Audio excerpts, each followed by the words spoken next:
الحمد للہ نحمدہ ونستعینہ ونستغفرہ ونؤمن بہ ونتوکل علیہ ونعوذ باللہ من شرور انفسنا ومن سیئات اعمالنا من يهده الله فلا مضل له ومن يضلله فلا هادي له وأشهد أن لا إله إلا الله وحده لا شريك له وأشهد أن محمدا عبده ورسوله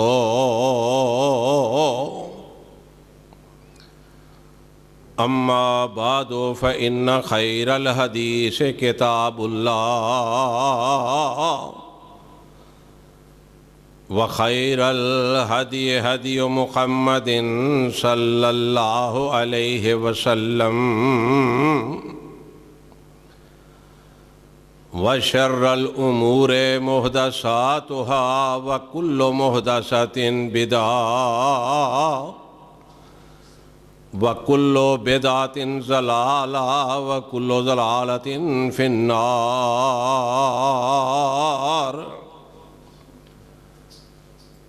إِنَّ اللَّهَ وَمَلَائِكَتَهُ يُصَلُّونَ عَلَى النَّبِيِّ يَا أَيُّهَا الَّذِينَ آمَنُوا صَلُّوا عَلَيْهِ وَسَلِّمُوا تَسْلِيمًا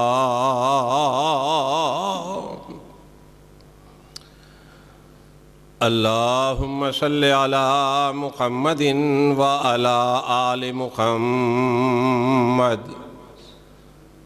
كما صليت على إبراهيم وعلى آل إبراهيم إنك حميد مجيد اللهم بارك على محمد وعلى آل محمد كما باركت على إبراهيم وعلى آل إبراهيم إنك حميد مجيد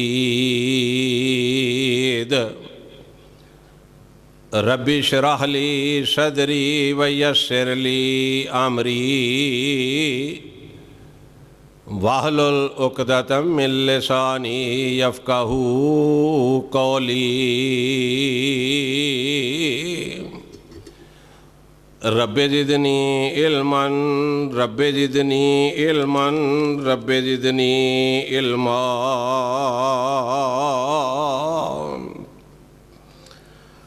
اعوذ باللہ السمیع العلیم من الشیطان الرجیم بسم اللہ الرحمن الرحیم وَإِذَا سَأَلَكَ عِبَادِي عَنِّي فَإِنِّي قَرِيبٌ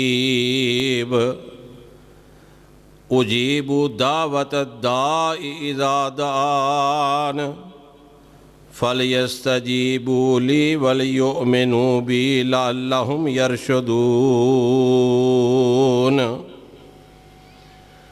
وَإِذَا سَأَلَكَ عِبَادِي عَنِّي فَإِنِّي قَرِيبٌ اے محبوب صلی اللہ علیہ وسلم جب تم سے میرے بندے میرے بارے میں پوچھیں تو میں نزدیک ہوں اجیب دعوت الداع اذا دعان دعا قبول کرتا ہوں پکارنے والے کی جب مجھے پکارے فَلْيَسْتَجِيبُوا لِي وَلْيُؤْمِنُوا بِي لَعَلَّهُمْ يَرْشُدُونَ تو انہیں چاہیے میرا حکم مانیں اور مجھ پر ایمان لائیں تاکہ وہ اچھی راہ پائیں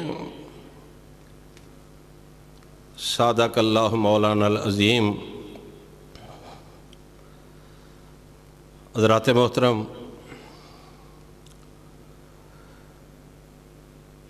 اللہ تعالیٰ کی ایک واحد ذات ہے جس کے پاس ہر قسم کے اختیارات ہیں. کوئی ایسی بات نہیں، کوئی ایسا مسئلہ نہیں جس کے اختیارات رب کے پاس نہیں ہیں. اللہ تعالیٰ کہتا ہے کہ اے میرے بندے، تجھے کو مصیبت آ جائے، تجھے کو پریشانی آ جائے، کو تنگ دستی آ جائے تو میرے سامنے ہاتھ اٹھاؤ، مجھ سے مانگو، میں تمہاری ہر مشکل کو آسان کر دوں گا. اور پھر صرف تنگ دستی میں نہیں، مشکل میں نہیں، پریشانی میں نہیں، ہر وقت اللہ تعالیٰ سے دعا کرنی چاہیے کہ اے اللہ ہمیں خیریت سے رکھ اور ہمیں سچا اور پکا مسلمان بنا کے رکھ. ہر وقت رب سے دعائیں کرنی چاہیے. جس طرح نماز ہے وہ صرف اللہ کے لیے ہے، بلکہ ہر قسم کی عبادت، تمام عبادات اللہ رب العزت کے لیے ہیں. اسی طرح دعا بھی ایک بہت بڑی عبادت ہے، اور یہ جو دعا ہے یہ بھی صرف کائنات کے رب کے سامنے ہاتھ اٹھا کے کرنی چاہیے، اور چلتے پھرتے بھی اللہ تعالیٰ سے دعائیں کرتے رہنا چاہیے. اللہ تعالیٰ دعاؤں کو قبول کرنے والا ہے. حسب وعدہ میں نے پچھلے جمعے عرض کیا تھا کہ رسول اللہ صلی اللہ علیہ وسلم نے جو دعائیں کی ہیں ان میں سے جتنا بھی وقت ہے خطبہ جمعۃ المبارک کا، انشاءاللہ نبی علیہ الصلاۃ والسلام کی دعاؤں کا تذکرہ کرنا چاہتا ہوں. اللہ نے توفیق عطا فرمائی تو انشاءاللہ قرآن و حدیث کی روشنی میں رسول اللہ صلی اللہ علیہ وسلم کی دعاؤں کا تذکرہ کروں گا. اللہ تعالیٰ مجھے اور آپ کو سمجھنے کی توفیق عطا فرمائے. ایک دعا میں کروں، ایک آپ کریں، کوئی مولوی صاحب کریں، کوئی شیخ الحدیث کریں، کوئی قاری صاحب کریں. ان کی دعاؤں کا بھی اللہ رب العزت بڑا احترام کرتے ہیں. کوئی غریب ہے، کوئی امیر ہے، وہ مالک ہے، خالق ہے، رازق ہے، ہر قسم کے اختیارات کا مالک ہے. وہ جس کی چاہے وہ دعا قبول کر لے، جس کی چاہے نہ کرے. لیکن اللہ نے اپنے پاک پیغمبر جناب محمد مصطفیٰ صلی اللہ علیہ وسلم کی بے شمار دعائیں اللہ کے رسول صلی اللہ علیہ وسلم نے کی، اور کائنات کے رب نے ان دعاؤں کو قبول کیا. اب دیکھیں نا، حضرت عبداللہ بن مسعود رضی اللہ تعالیٰ عنہ،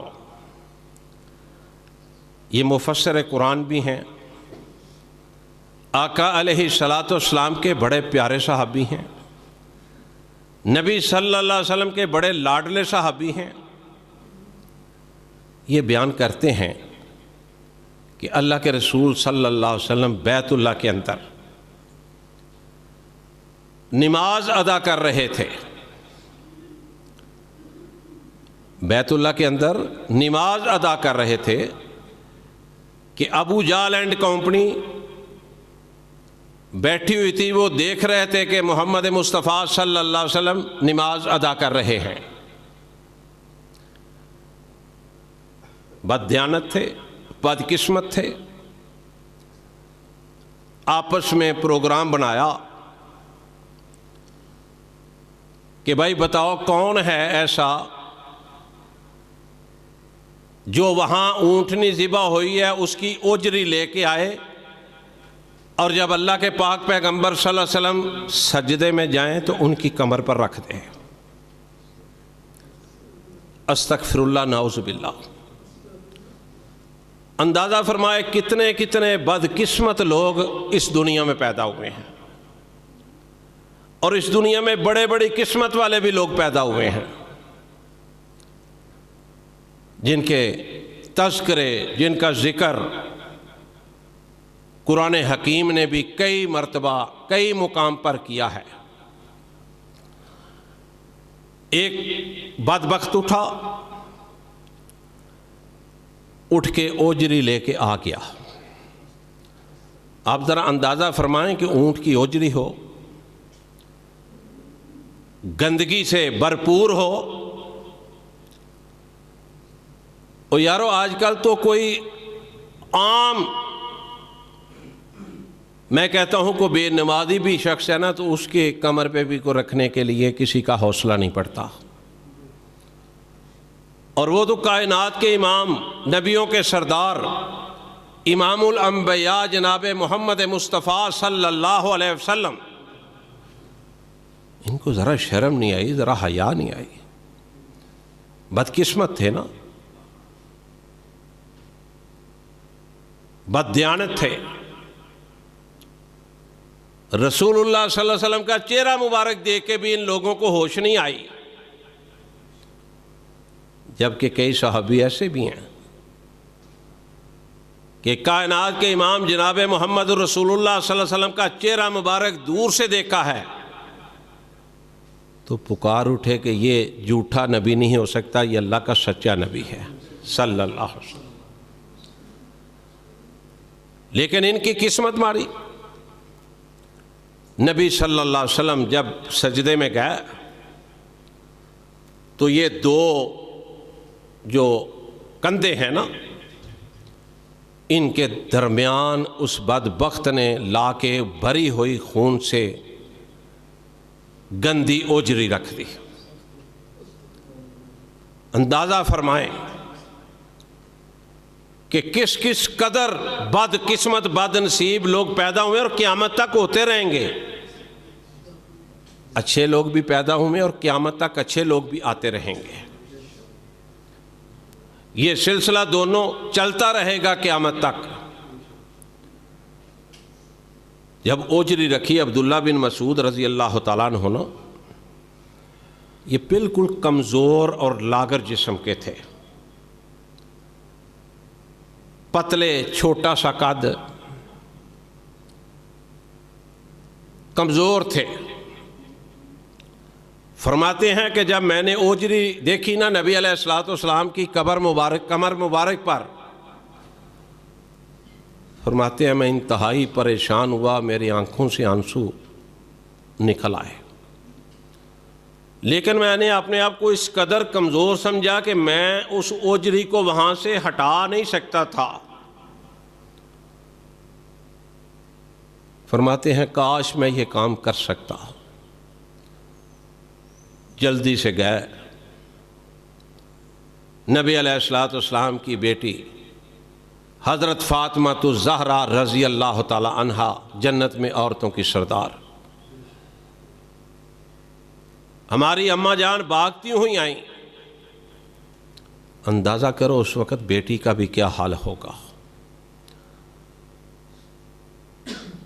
نبی علیہ الصلوۃ والسلام کی اس وقت پوزیشن کیا ہوگی. آ کے جلدی سے اوجری کو ہٹایا. کیا کیفیت ہوگی اس وقت بیٹی کی اور باپ کی. نہ اس جیسا کوئی باپ دنیا کے اندر، نہ اس جیسی کوئی بیٹی.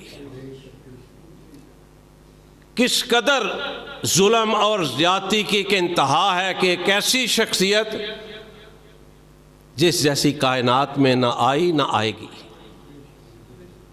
اس شخصیت کے کمر پر اوجری رکھ دی گئی. اللہ اکبر. اللہ کی قسم کھا کے کہتا ہوں یہ چیزیں بیان کرنے کو دل نہیں کرتا، ان خبیثوں کی یہ جو کام تھے. لیکن چونکہ قرآن و حدیث بیان کرنی ہوتی ہے، اس میں مسئلے ہوتے ہیں، وہ بتلانے ہوتے ہیں. نبی پاک صلی اللہ علیہ وسلم نے اس وقت نا بد دعا کی. غالباً 9 یا 11 لوگ تھے. عبداللہ بن مسعود رضی اللہ تعالیٰ عنہ فرماتے ہیں کہ انہوں نے نبی علیہ الصلوۃ والسلام نے بد دعا کی ان لوگوں کے نام لے لے کر، جس میں ابو جہل بھی تھا، عتبہ بھی تھا، امیہ بن خلف بھی تھا. نام لے لے کے دعا کی اللہ رب العزت کے آگے، اے اللہ انہوں نے یہ جو کیا ہے نا، اللہ انہیں اب سکھ اور سکون کی زندگی نہیں گزارنی چاہیے. کائنات کے رب نے دعا قبول کی. عبداللہ بن مسعود رضی اللہ تعالیٰ عنہ فرماتے ہیں کہ بدر کے میدان میں نے ایک کنویں کے اندر جس کا نام لے کے نبی علیہ الصلوۃ والسلام نے بد دعا کی تھی نا، میں نے ان کو جہنم واصل ہوتے دیکھا. یہ کیسے ہو سکتا ہے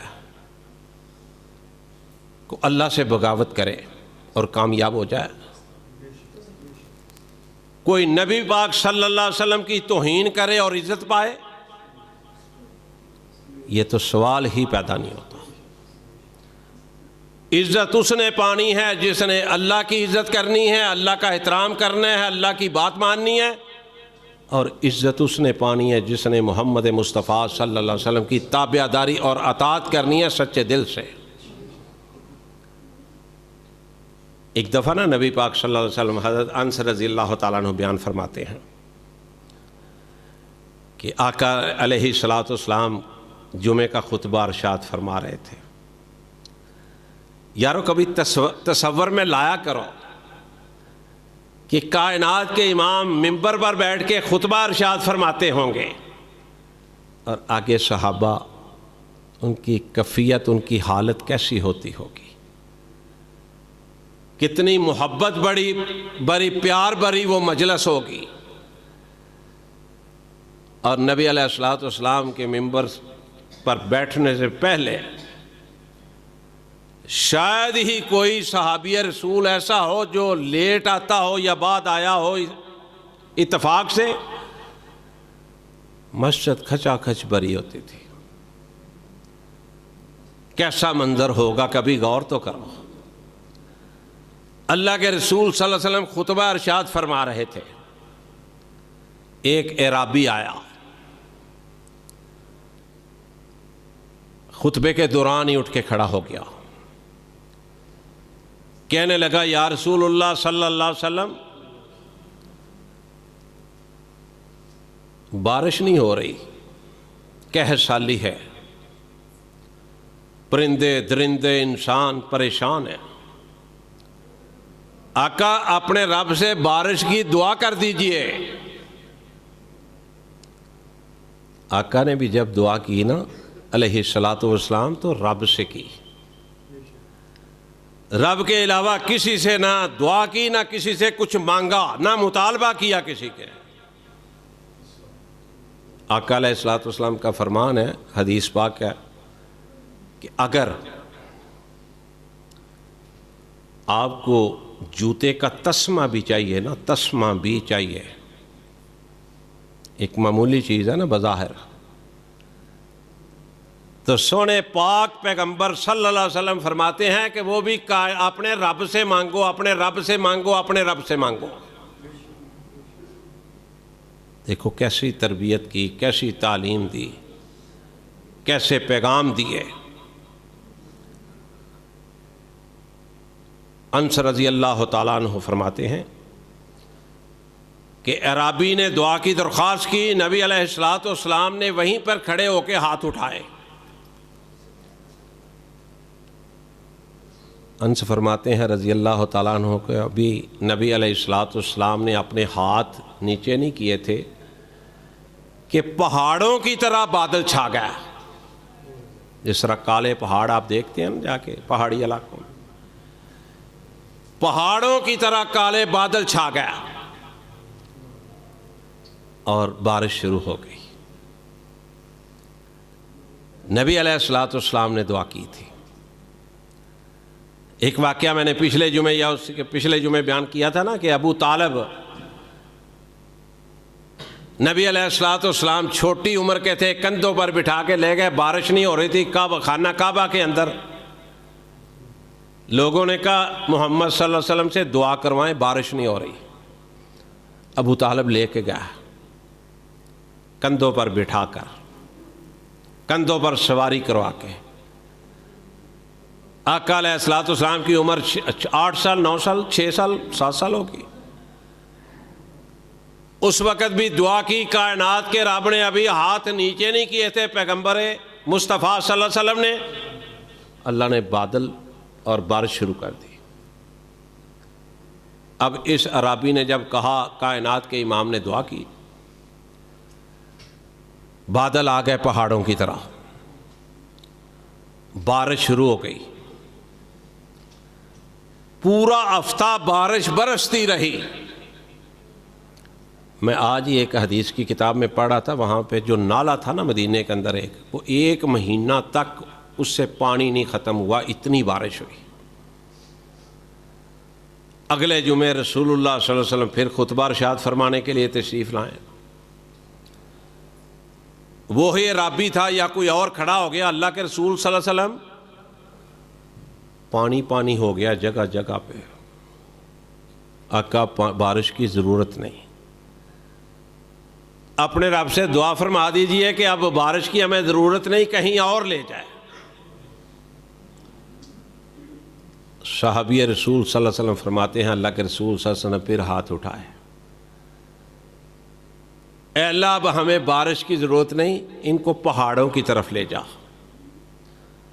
یا جس جگہ ضرورت ہے اللہ وہاں لے جا اس بارش کو۔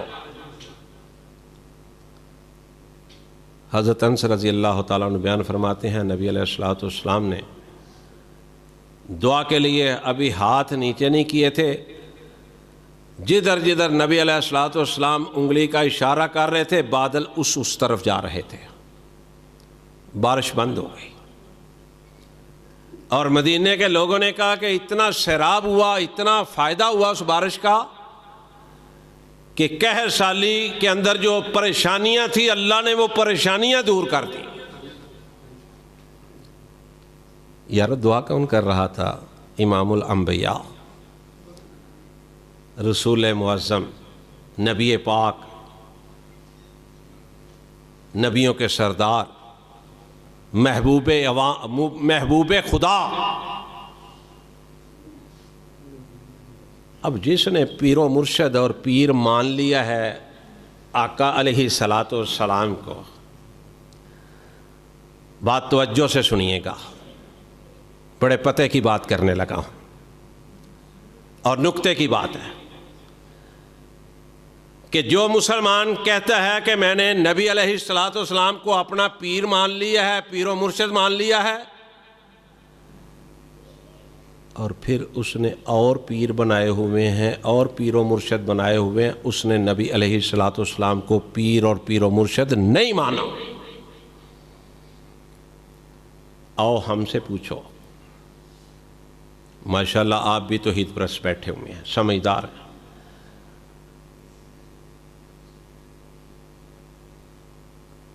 کبھی بھی یہ نہیں ہو سکتا، کبھی بھی اللہ کی توفیق سے یہ نہیں ہو سکتا کہ اللہ کے علاوہ کسی کی پوجا کریں، اللہ کے علاوہ کسی کی عبادت کریں، اور کبھی یہ نہیں ہو سکتا کہ ہم کائنات کے امام جناب محمد مصطفیٰ صلی اللہ علیہ وسلم کو پیر مان چکے ہیں، پیر و مرشد مان چکے ہیں، ان کے ہوتے ہوئے کسی اور کو پیر مانیں۔ باپ ایک ہی ہوتا ہے، دو نہیں ہوتے، رب بھی ایک ہے اور پیر و مرشد بھی ایک ہے۔ میرا پیر محمد کہہ دیو صلی اللہ علیہ وسلم۔ یارو مسلمانوں صلی اللہ علیہ وسلم کہیں دیا بھی شرم آتی ہے، لوگ گانے بولتے رہتے ہیں گلیاں دے وچ، بازاراں دے اندر، گڈیاں دے اندر، ڈیک لا کے اچھے اچھے شیشے کھول کے۔ میں اور آپ خوش قسمت ہیں کہ ہمیں موقع ملتا ہے، ہم نبی پاک کا نام آتا ہے تو کیا کہتے ہیں؟ صلی اللہ علیہ وسلم۔ میرا پیر محمد جیڑا آمنا دا لالے جے تیرا بھی کوئی ایسا ہے تے سانو بھی وکھا لے صلی اللہ علیہ وسلم۔ میرا پیر او جس چن نو سی چیریا، میرا پیر او جس چن نو سی چیریا، انگلی جا اٹھی فٹ ہویا لیرو لیریا، اپنے بھی پیر دا کوئی دس مینو حال ہوئے، اپنے بھی پیر دا کوئی دس مینو حال ہے، میرا پیر محمد جیڑا آمنا دلال صلی اللہ علیہ وسلم۔ میرا پیر پتھرانو کلمہ پڑھا گیا، پتہ نہیں یار کیویں لوگوں کا دل کرتا ہے اس پیر کو چھوڑ کے اور پیر کسی کا جیلم ہے، کسی کا پنڈی ہے، کسی کا امام بری ہے، کسی کا ملتان ہے، کسی کا کچھ ہے، کسی کا کچھ ہے۔ الحمدللہ ہمارا عبادت جس کی کرتے ہیں وہ بھی رب ایک ہے، اور جو ہمارا پیر و مرشد ہے وہ بھی ایک ہے، اور ضرورت ہی کوئی نہیں۔ میرا پیر پتھرانو کلمہ پڑھا گیا، راتوں رات سیر آسمانہ کر کے آ گیا، قرآن جیسی نعمت بخشی رب ذوالجلال نے، میرا پیر محمد جیڑا آمنا دلال صلی اللہ علیہ وسلم۔ پڑھ قرآن شان ویخ میرے پیر دا، کوئی سپارہ ایسا نہیں، کوئی صفحہ ایسا نہیں، کوئی رکوع ایسا نہیں 30 پاروں میں سے جہاں پہ اللہ میرے نبی کی شان نہیں بیان کر رہا۔ پڑھ قرآن شان ویخ میرے پیر دا، پڑھ قرآن شان ویخ میرے پیر دا، نبیاں دی لڑی وچوں موتی اخیر دا، صدیق تے فاروق ستے نال پالو پالے، میرا پیر محمد جڑا آمنا دلال کہہ دو ایک دفعہ پھر صلی اللہ علیہ وسلم، اللہ قبول فرمائے۔ تو میرے بھائیو دعا کون کر رہا تھا؟ اللہ کا نبی صلی اللہ علیہ وسلم۔ اللہ اکبر۔ انس بن مالک بیان فرماتے ہیں کہ حضرت طلحہ رضی اللہ تعالیٰ عنہ، ان کا ایک بیٹا بیمار تھا۔ میں صدقے قربان جاؤں اللہ نے کیسے کیسے لوگ پیدا کیے، اور پھر میری اور آپ کی خوش قسمتی ہے کہ ہمیں ان چیزوں سے آگاہ بھی کیا قرآن اور حدیث کی روشنی میں۔ نہ پتہ چلتا تو کیا ہمیں کیا پتہ چلنا تھا۔ بچہ بیمار تھا چھوٹا، گھر سے نکلے کسی کام کے لیے، رات کو جب واپس آئے نا تو بیٹا فوت ہو چکا تھا۔ خامد بھی کیسے ہیں اور بیوی بھی کیسی ہے، آج کل تو تصور بھی نہیں کیا جا سکتا ان چیزوں کا۔ بیٹا فوت ہو گیا، کمرے میں سائڈ پہ لٹا دیا، اوپر چادر دے دی، کپڑا دے دیا۔ ابو طلحہ آتے ہیں رضی اللہ تعالیٰ عنہ، سلام دعا کے بعد پوچھتے ہیں اپنی اہلیہ کو ام سلیم کو رضی اللہ تعالیٰ عنہ، بیٹے کا کیا حال ہے، بیٹے کی طبیعت کیسی ہے؟ عرض کرتی ہیں اپنے خاوند کو کہ بیٹا ٹھیک ہے، سکون سے ہے، سویا ہوا ہے۔ کھانا وانا دیتی ہیں۔ حدیث پاک میں آتا ہے رات کو ہم بستری کرتے ہیں میاں بیوی۔ 200 ایم اے جنت کے سرٹیفکیٹ نہیں ملے، اور ہمیں بھی ایم اے جنت نہیں ملنی، اس کی رحمت سے ملنی ہے، لیکن کچھ کر کے مزدوری مانگے تو دل مطمئن ہوتا ہے، خوش ہوتا ہے۔ ایم اے ہاتھ پھلا پھلا کے جن کو عادت پڑی ہوئی ہے نا، اللہ نے ان کو جنت کے سرٹیفکیٹ ایویں عطا نہیں فرمائے. کائنات کا رب سب کچھ جانتا ہے. میرے اور آپ کے جو اندر باہر ہے نا، جو ہماری سوچ ہے، جو ہمارے نظریات ہیں، ہر چیز سے کائنات کا رب واقف ہے. ہم بستری کی صبح غسل کیا فجر سے پہلے تو کہنے لگی کہ بیٹا فوت ہو چکا ہے، اس کو دفنانے کا پروگرام بنا لیں. کتنا بڑا صبر ہے، کتنا بڑا صبر ہے. یا ایھا الذین آمنوا استعینوا بالصبر والصلاۃ ان اللہ مع الصابرین. اللہ کی قسم قرآن و حدیث کا مطالعہ کر کے دیکھ لو، کوئی مشکل آ جائے، تکلیف آ جائے، پریشانی آ جائے، اس کو یاد کرو اور صبر کرو. اللہ بڑے سے بڑا مسئلہ ہوگا وہ راستہ نکال دے گا. یقین کرو 100%، اللہ راستہ نکال دے گا. کس طرح نکالے گا یہ اس کو پتا ہے. انسان کی سمجھ میں بھی نہیں آتا کہ جب وہ راستہ نکلتا ہے نا، مشکلات حل ہوتی ہیں، بندہ حیران پریشان رہ جاتا ہے. ابو طلحہ کہتے ہیں مجھے رات کو ہی بتا دیتی، کیوں نہیں بتایا؟ بیوی بھی کمال کی تھی، اللہ والی تھی نا. کہنے لگی آپ تھکے ہوئے آئے تھے، میں نے کہا آپ کچھ آرام کر لیں، آپ یکدم آئیں گے، گھر آئیں گے تو پریشانی ہوگی، میں آپ کو فوراً بتاؤں گی، اس لیے میں نے نہیں بتایا. صبح گئے نبی علیہ الصلوۃ والسلام کے پاس فجر پڑھنے کے لیے. اللہ کے رسول صلی اللہ علیہ وسلم کو یہ ساری بات بتلائی اسی طرح جس طرح میں نے آپ کو بتائی ہے نا، حدیث کے مطابق اسی طرح بات بتلائی. اللہ کے رسول صلی اللہ علیہ وسلم نے فرمایا رات کو ہم بستری کی تھی؟ ہاں جی کی تھی. فرمایا اللہ دعا فرمائی، دعا کی میں بات کہہ رہا ہوں، دعا فرمائی کہ اللہ آپ کو بیٹا عطا فرمائے گا. اللہ کے سامنے دعا کی، یا اللہ اس کو نیک اور صالح بیٹا عطا فرمانا ہے.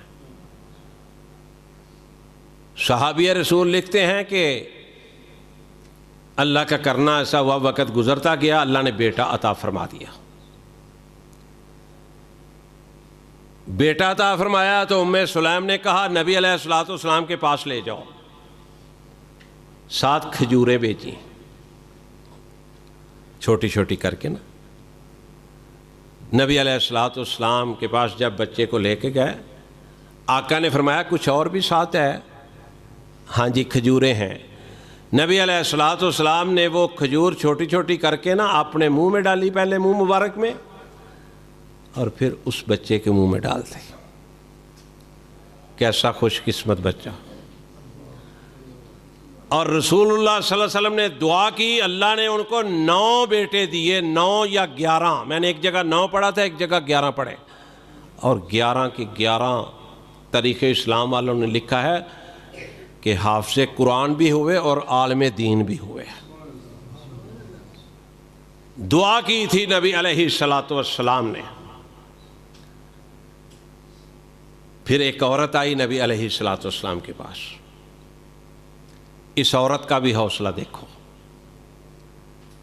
ہم تو بڑے کمزور ہیں، بڑے گناہگار ہیں. آئی اللہ کے رسول صلی اللہ علیہ وسلم کی خدمت میں حاضر ہو کے کہتی ہے اللہ کے رسول صلی اللہ علیہ وسلم میں بیمار ہوں، مرگی کے دورے پڑتے ہیں، پریشان ہوں، میرے لیے رب سے دعا کرے اللہ مجھے صحت عطا فرما دے. یقین جانے کہ اگر اللہ والا بندہ ہو، نمازی ہو، توحید پرست ہو، پرہیزگار ہو، ہر کام میں حکمت ہی حکمت ہے رب کی.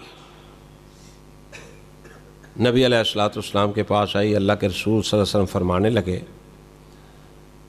کہ اگر تو کہے تو میں اللہ سے دعا کر دیتا ہوں، اللہ تجھے صحت عطا فرما دے گا، لیکن اگر صبر کر لے تو اللہ تجھے اس کے بدلے جنت عطا فرما دے گا. اب دونوں راستے اس عورت کے پاس تھے کہ یا صحت کی دعا کروا لے یا جنت کی کروا لے. عرض کرنے لگی سونے پیغمبر جی صلی اللہ علیہ وسلم آپ اللہ سے نا میری جنت کے لیے دعا کر دیں، بیماری کا کوئی مسئلہ نہیں، لیکن ایک دعا کر دیں رب سے کہ جب مجھے مرگی پڑتی ہے نا، دورہ پڑتا ہے تو مجھے ہوش نہیں رہتی، میرے بے پردگی ہوتی ہے میری۔ اللہ اکبر! آج کسی کو فکر ہے؟ نہیں ہے۔ آقا بے پردگی ہوتی ہے، بس اللہ سے یہ دعا کر دیں، صحت کے لیے نہ کریں، یہ دعا کر دیں کہ جب مجھے مرگی پڑے میں گر جاتی ہوں، مجھے ہوش نہیں رہتی، بس میری وہ جو ہے نا بے پردگی نہ ہو۔ اللہ کے رسول صلی اللہ علیہ وسلم دعا کی، پھر صحابی رسول کہتے ہیں کہ جتنی دیر وہ زندہ رہی نا، بیمار تو رہی لیکن اس کے بے پردگی نہیں ہوئی۔ آقا علیہ الصلوۃ والسلام کی دعا تھی، اور نبی علیہ الصلوۃ والسلام ہمارے لیے اتنی بڑی نعمت ہیں کہ میں نے پہلے عرض کیا نا کہ کہتے ہیں جی وہ بھی ہمارے پیر ہیں اور یہ بھی ہمارے پیر ہیں۔ میں نہیں مانتا اس کی محبت ہے نبی علیہ الصلوۃ والسلام کے ساتھ۔ دودھ میں ملاوٹ کرو، زمزم کا پانی ڈال دو، جس جیسا پانی اس کائنات میں اور کوئی نہیں، دودھ خالص نہیں رہتا۔ نبی علیہ الصلوۃ والسلام کو پیر ماننے والے، پیر و مرشد ماننے والے، عزت احترام سب کی فرض ہے، سب کی عزت احترام کرنی چاہیے، اور نمازی یا پرہیزگار یا نیک آدمی کی عزت تو کرنی چاہیے۔ اللہ کے رسول صلی اللہ علیہ وسلم نے تو کافروں کی بھی عزت کی ہے، غیر مسلموں کی بھی عزت کی ہے۔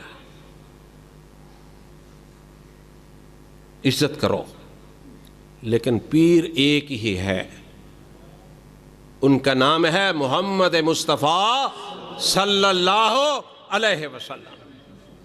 جو کسی دوسرے کو پیر مانتا ہے نا، اس کا ایمان نہیں، اس کو اپنے غور کرنا چاہیے، درستگی کرنی چاہیے۔ فرمایا لَقَدْ مَنَّ اللَّهُ عَلَى الْمُؤْمِنِينَ إِذْ بَعَثَ فِيهِمْ رَسُولًا مِّنْ أَنفُسِهِمْ يَتْلُو عَلَيْهِمْ آيَاتِهِ وَيُزَكِّيهِمْ وَيُعَلِّمُهُمُ الْكِتَابَ وَالْحِكْمَةَ وَإِنْ كَانُوا من قبل لفی ضلال مبین۔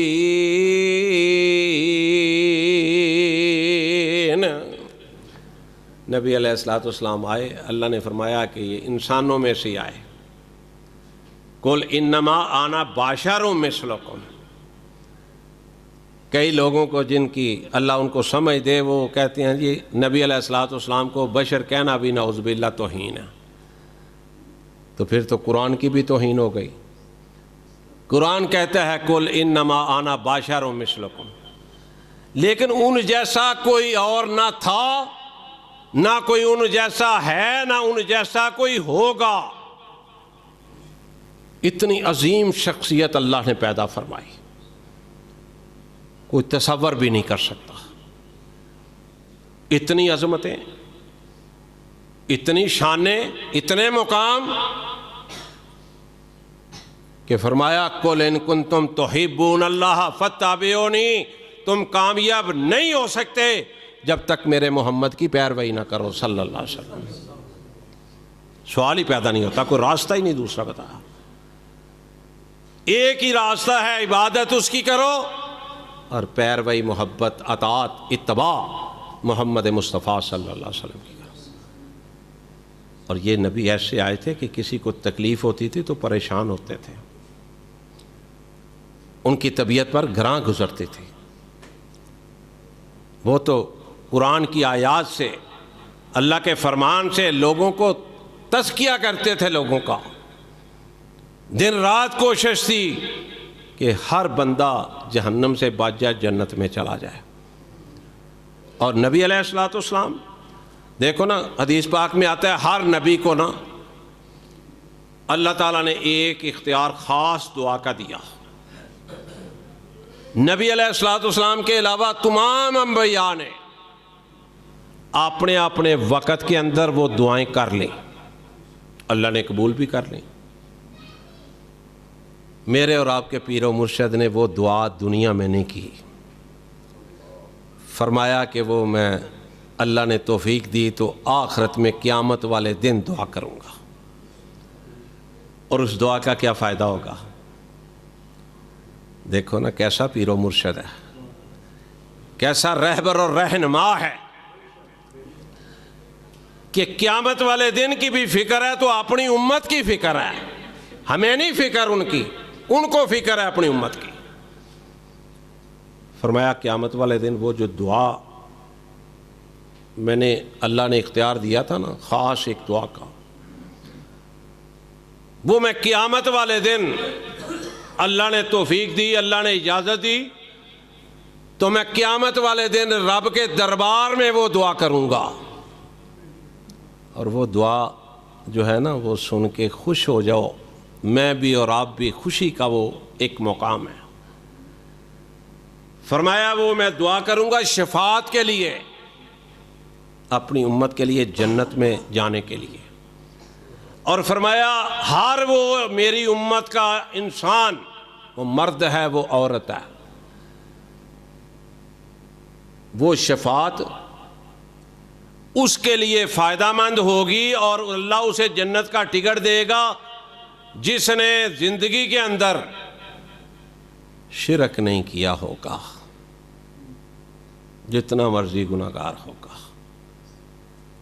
نبی علیہ الصلوۃ والسلام کا امتی ہو، توحید پرست ہو، نبی علیہ الصلوۃ والسلام کو ماننے والا ہو، سچے اور صاف دل سے، اخلاص کے ساتھ. نبی محترم صلی اللہ علیہ وسلم نے فرمایا کہ میں اس وقت یہ دعا کروں گا. میرے بھائی ابھی بھی پیر و مرشد کے اندر کوئی شک شبے کی بات ہے کہ ہمیں کوئی اور پیر کی ضرورت ہے؟ آج تو کوئی کلا پہن کے آ جائے، وہ واسکٹ لمبی پہن کے آ جائے، سوٹی اچھی پکڑی ہو، کپڑے اچھے پکڑے ہو، ہم پیر صاحب پیر صاحب پیر صاحب کرتے پھرتے ہیں. اب تو یہ موبائل کا زمانہ آ گیا، کوئی چیز چھپی نہیں رہ گئی. پاؤں میں سجدے کرتے لوگ نظر آتے ہیں، استغفر اللہ نعوذ باللہ. کوئی چھپی چیز نہیں رہ گئی. شرک کرنے والے کو اللہ نے کہا ہے کہ میں کسی صورت بھی بخشوں گا نہیں. اگر وہ شرک کرتا ہے، زندگی میں توبہ کی نصیب ہو گئی ہے اسے توبہ، اللہ نے اس کی توبہ کو قبول کرے گا. اللہ اگر وہ اس نے کہا یا اللہ معاف کر دے، شرک کرتا رہوں اب نہیں کروں گا، اور اگر شرک کرتے کرتے مر گیا، میں نہیں کہہ رہا، کسی کے پاس کوئی اختیار نہیں کسی کو جنتی کہنا یا کسی کو جہنمی کہنا. محمد مصطفیٰ صلی اللہ علیہ وسلم بتا گئے جن کے بارے میں، ان کے اندر رائی کے دانے برابر بھی شک شبے کی کوئی گنجائش نہیں. اور اس کے بعد یہ دیکھو نا، 7 لوگ وہ یہ گلوکار تھے، آ رہے تھے، وہ شرافت علی اس کا نام تھا. گاڑی نہر میں گر گئی، 3-4 بجے کا ٹائم تھا تہجد کا، سارے فوت ہو گئے. ہمیں ان کے بارے میں بھی کوئی اختیار نہیں ہے کہ ہم کہیں وہ گلوکار تھے تو وہ جہنمی تھے. نا نا نا نا نا. نبی علیہ الصلوۃ والسلام نے ایک فاحشہ عورت تھی اپنے جسم فروخت کرنے والی، میں معراج پہ گیا، میں نے اس عورت کو جنت میں سیر کرتے ہوئے دیکھا.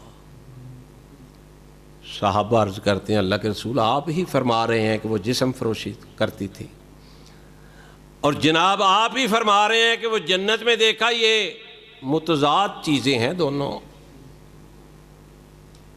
اللہ اکبر. آقا فرماتے ہیں اس رب کی مرضیاں ہیں، اس نے پیاسے کتے کو پانی پلایا تھا، رب کو اس کی ادا پسند آئی، رب نے اس کے معاف کر کے جنت میں داخل کر دیا. کوئی کسی کے پاس اختیار نہیں ہے کہ وہ وابی کو کہے یہ دوست کی ہے، سنی کو کہے یہ دوست کی ہے، یا اس کو کہے یہ دوست کی ہے، اس کو کہے جنتی ہے، اس کو کہے جنتی ہے. اللہ سارے مسلمانوں کو اکٹھا کر دے جنت میں، اس سے کون پوچھنے والا ہے. لیکن شرک والے کو اللہ کا وعدہ ہے کہ شرک والے کو میں نے معاف نہیں کرنا. اللہ تعالی ہمیں بدعات اور شرک سے محفوظ فرمائے. یہ اللہ نے زندگی دی ہے، بڑے قیمتی ہے. اس میں یہی سمجھ سب سے پہلے آ جائے نا کہ اللہ تیرے ساتھ شرک نہیں کریں گے، باقی گناہ گار ہیں، خطا کار ہیں، تیرے پیغمبر کے علاوہ ہمیں کسی پیر و مرشد کی ضرورت نہیں۔ اللہ کی قسم یہی کامیابی ہے، یہی کامرانی ہے۔ اللہ مجھے اور آپ کو عمل کی توفیق عطا فرمائے۔ سبحان ربک رب العزت عما یصفون وسلام علی المرسلین والحمد للہ رب العالمین۔